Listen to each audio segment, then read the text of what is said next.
is News 4 Tucson, live at 10.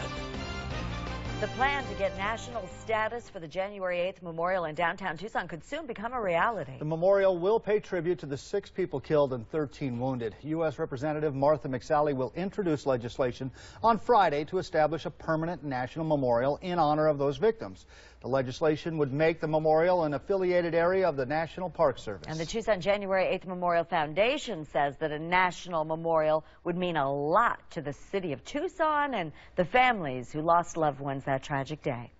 We have been working very closely with both Congress and Senate for some time now to come to an agreement to this legislation, and we couldn't be more happy with the support that we've seen out of the entire Arizona delegation.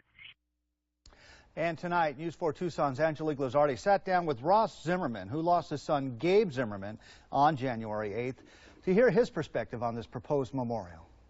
Ross Zimmerman, whose son was tragically killed on January 8th, says, like many memorials, he's hoping this national memorial would allow people to reflect and serve a purpose in our society. This is so important for it to be remembered, not just the loss and the grief, but how the community responded and came together in unity and courage. And it's that reason this memorial is so important. Later this week, Representative Martha McSally will introduce new legislation that would make the January 8th memorial here in Tucson a permanent and national memorial within the National Park Service, remembering the 6 lives lost and those injured on that tragic day. It certainly seems appropriate that it be recognized as a memorial under the auspices of the National Park Service. Ross Zimmerman, father of Gabe Zimmerman, who lost his life on January 8th, says a national memorial would have a deeper meaning for those affected by this tragedy. Gabrielle was the first female elected official in the history of the country wounded in an assassination attempt. My son, Gabriel, was the first congressional aide on U.S. soil murdered in the line of duty.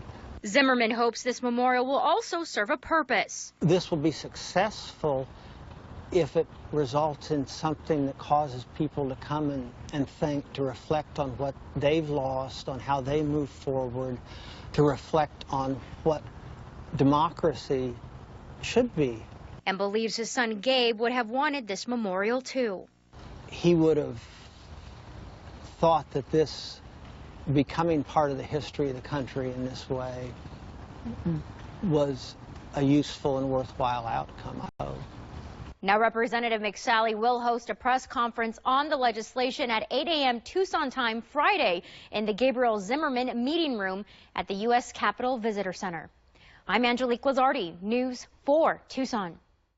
And coming up